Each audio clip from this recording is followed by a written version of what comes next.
के पुत्र राम हूँ और ये मेरी भार्या सीते और ये मेरा छोटा अनुज लक्ष्मण है। ये महाराज, मैं अयोध्या के रहने वाला हूँ। क्या आप राम हैं? हाँ भैया। तो हे महाराज, तब तो मैं आपको अपने नाव पर नहीं बैठाऊंगा महाराज। देखिए भैया, ऐसा क्यों कहते हैं? आपका तो काम है आए हुए अभ्यागत को, घाट पे आए हुए अतिथि को इस पार से उस पार उतारना। कोई आए कुटुंब आपके घाट, आप उसे उस पार को देवाना, ये तो आपका कार्य है। हे महाराज, आपकी बात सत्य है, लेकिन महाराज मैं आपको अपने नाव पर कैसे बिठाऊं? मैंने सुना है आपका जहाँ चरण पड़ता है वो नारी बन जाती है। आपने कभी जंगल में किसी पत्थर में ठोकर मारे थे तो वो नारी बन गई थी। अगर ये मेरे नाव नारी बन गई तो मैं अपने परिवार का भरण पोषण कैसे करूंगा महाराज? हे देवत भैया, ऐसी कोई बात नहीं। आपका जो संदेह है वो बिल्कुल निःशंक है, क्योंकि मेरे पाँव में कोई जादू नहीं, मेरे पाँव से ऐसा कुछ नहीं होता है। विश्वास करो, मुझे गंगा पार उतार दो। नहीं महाराज, मुझे विश्वास नहीं हो रहा है। अगर आप सच कर रहे हैं तो सबसे पहले आप अपने चरण पादुका हमारे नाव पर लगाइए, तब मैं देखूंगा अपनी आंख से। हरे राम हरे राम। अच्छा ठीक है, अगर आपकी संदेह मेरे पाँव लगाने से नौका पे विश्वास हो सकता है तो मैं अवश्य करूंगा। हाँ महाराज, अब मुझे पूर्ण विश्वास हो गया है। अब मुझे पार उतारना, अब मुझे विश्वास हो गया है। हे भाई, जाओ जल्द से जल्द कनकनी के ले आओ बहरा को। भैया मैं तो यूं गया और यूं गया, भैया मैं खा रहा हूँ। अब तो भाभी बाबू खड़ा करके यूं डालूंगा। भाई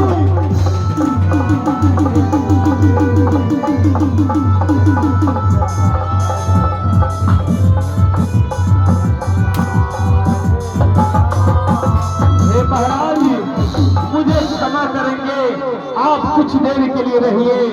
मैं आपको समझ नहीं पाया था। अब मेरी पत्नी आएगी, मैं अपने पत्नी के अपने परिवार के साथ आप सबके चरण स्पर्श करके फिर मैं अपने नाव पर आपको नदी की उस पार कराऊंगा। केवल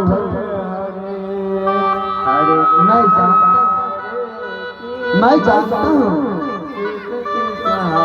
कि तुम उस समय से मेरे इस चरण को छूने की प्रयास कर रहा है, जब मैं शिव सागर में शेष सेठिया की आसन लगाकर मैं सोया हुआ था।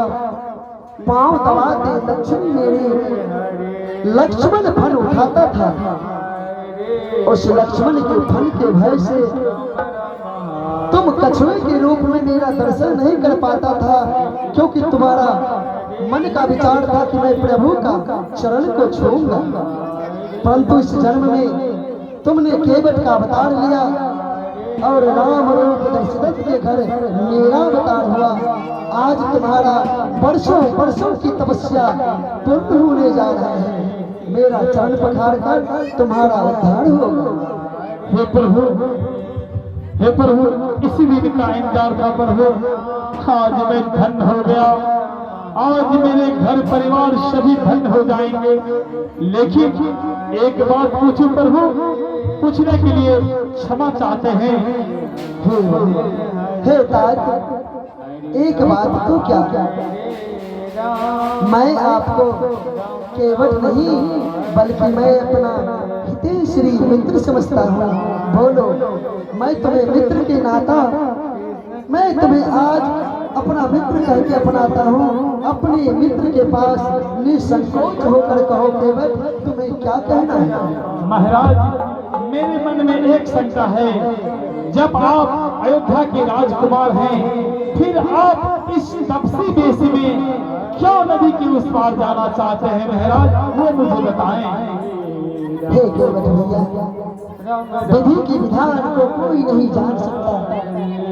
ये संसार परमात्मा की रची हुई है और इस धराधाम पर जो आता है उसे कर्म करना ही पड़ेगा।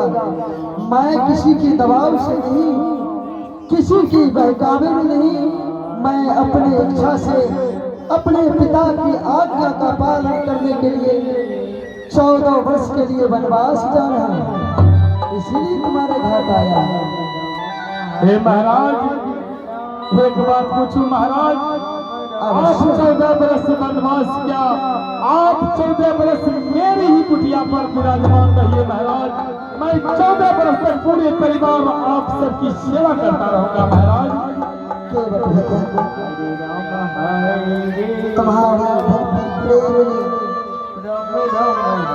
तुम्हारी भाव ने मेरे मन की सारी गति को रोक रहा है।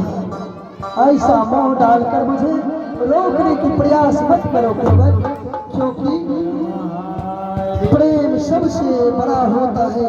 कहीं तुम्हारे प्रेम सागर में ना डूब जाऊं, इसीलिए अपने प्रेम की इस सागर पे अंकुश लगाओ।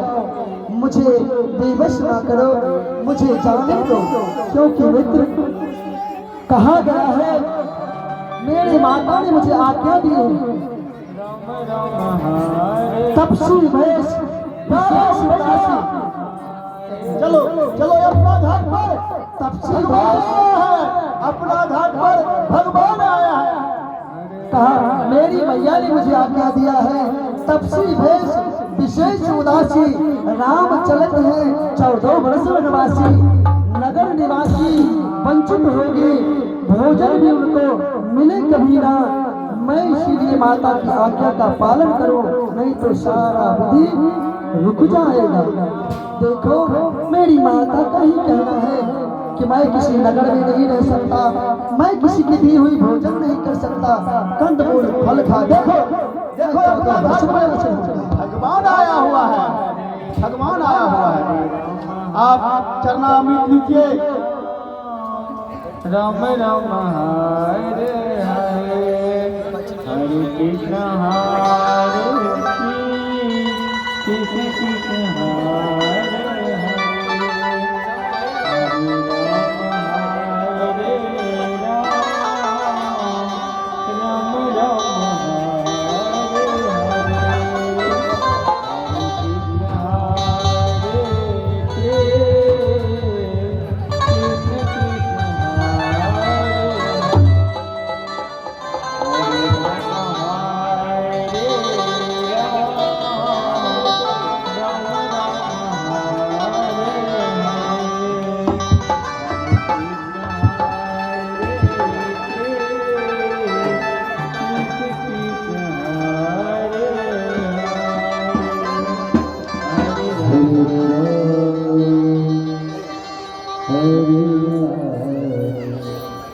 भैया आप करना अमृत ले लिया, आपको नजीर पी करके अमर हो जाएगा।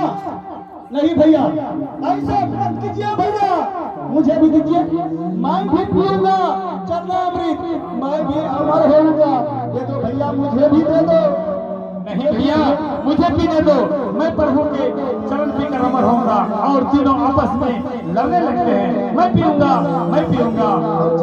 नहीं भैया ऐसा मत कीजिएगा। नहीं भाभी माँ मुझे पीने दो, मैं भी पीऊंगा चरणामृत, मैं भी अमर होऊंगा।